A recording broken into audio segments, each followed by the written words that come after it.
permissão de eleições livres nos países da Europa Ocidental, promessa da União Soviética juntar-se à guerra contra o Japão.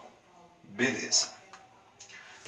Então aqui nós temos outra charge que faz referência, né, também a esse contexto da bipolarização mundial, certo?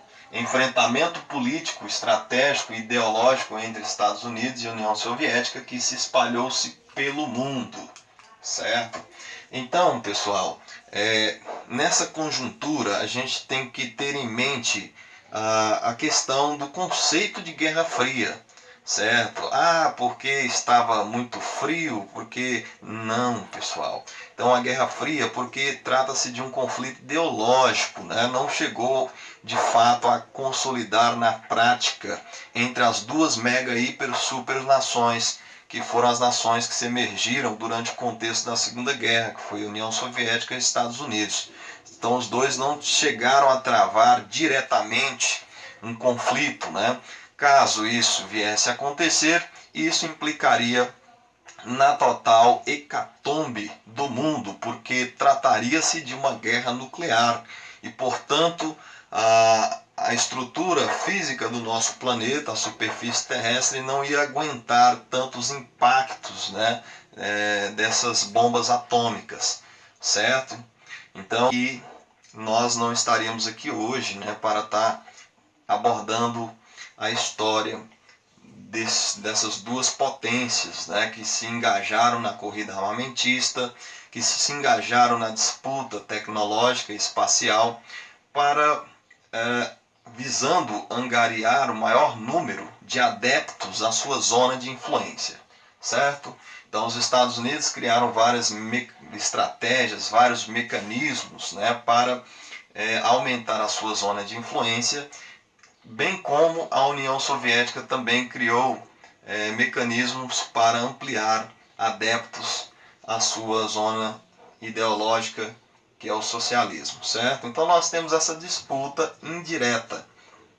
O que acontece, na verdade, é que essas nações utilizaram outras nações inferiores, certo? Para travar conflitos ideológicos, né? Como é a Guerra das Coreias, né?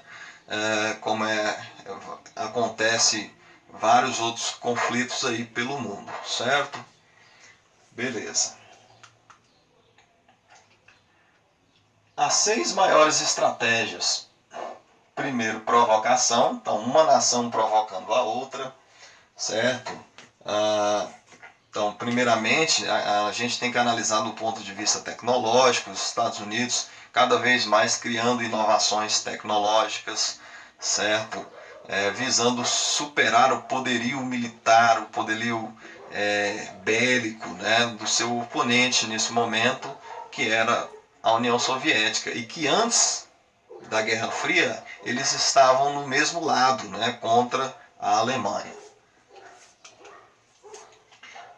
Espionagem. Então, durante esse contexto, vários órgãos de espionagens foram criados, né, como a CIA, como a KGB. Então, esses órgãos de espionagem tinham como principal intuito de averiguar o que a nação oponente estava produzindo, qual era o grau de desenvolvimento que ela estava, o que elas estavam articulando, o que elas estavam criando como estratégia. Então tudo isso era um dos objetivos principais dos sistemas de espionagem da época. Ajuda a outros governos.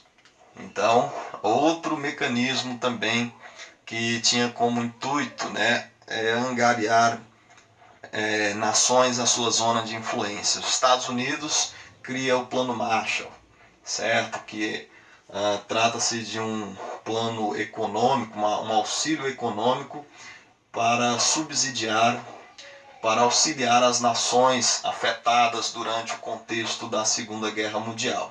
Então isso, obviamente, né, tem um pano de fundo principal, que é justamente fazer com que essas nações se aderissem à zona capitalista.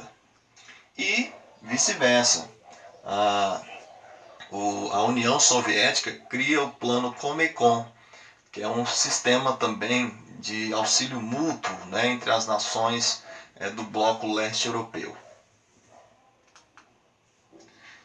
Alianças. Então nós temos duas alianças militares, né, que vão se opor durante o contexto da Guerra Fria.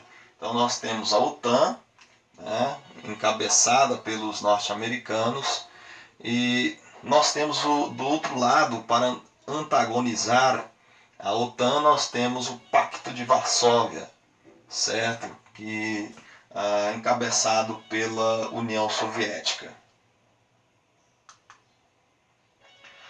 A questão das propagandas, então isso era muito nítido, eles trabalharam muito essa questão da propaganda para dizer que o seu sistema de produção, para dizer que suas tecnologias e todos os adventos daquela época era superior aos seus oponentes. Então os Estados Unidos notificavam anúncios publicitários, veiculavam informações, trabalhou muito a questão da propaganda, da difusão da propaganda, para dizer que os Estados Unidos era preponderante, para dizer que os Estados Unidos de fato exercia a supremacia mundial, e vice-versa. Da mesma forma, a União Soviética também trabalhou muito a questão dessa propaganda, certo?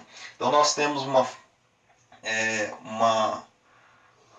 figura aqui, ó, que retrata o Capitão América, né, para dizer justamente, para enfatizar a questão da supremacia, né, do poderio bélico, arsenal tecnológico, industrial, né, dos norte-americanos.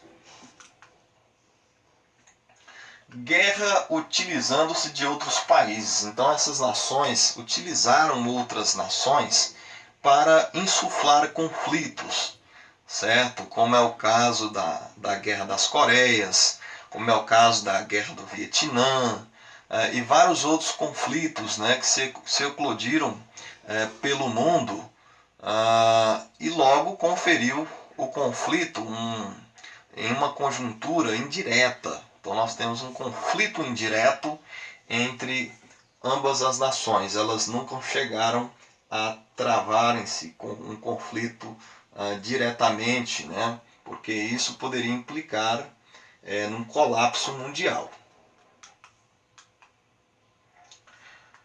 Promover a abertura de mercados para prevenir outra depressão. Promover a democracia pelo mundo, especialmente na África. Então, a respeito dessa questão, pessoal, essas duas nações, elas ajudam também as nações que estavam submetidas a grandes nações imperialistas, né, do século, principalmente durante o século XX, né, que ocorre o processo de descolonização afroasiática. Então os Estados Unidos acaba intercedendo em relação a essas nações, apoiando o processo de suas emancipações políticas, né? Então tudo isso também tinha um principal objetivo, que era fazer com que essas nações, após proclamarem as suas independências, vincularem a sua zona de influência, certo? Mas, contudo, né, não obstante, algumas nações decidiram então ficar neutra no conflito, o que vai originar a ideia, né, de países do terceiro mundo. Deter a expansão do comunismo. Então os Estados Unidos vai criar diversas estratégias, né, para impedir o avanço comunista pelo mundo. Inclusive as ditaduras militares que ocorrem, ou melhor, que ocorreram, né, na América Latina, foi fruto de investimentos do capital norte-americano. Então os Estados Unidos fomentou todo esse processo das instaurações dos sistemas ditatoriais nos países latino-americanos, sobretudo a nossa ditadura, que ocorreu no Brasil no ano de 1964. Então, este golpe ditatorial foi articulado principalmente pelos norte-americanos, certo?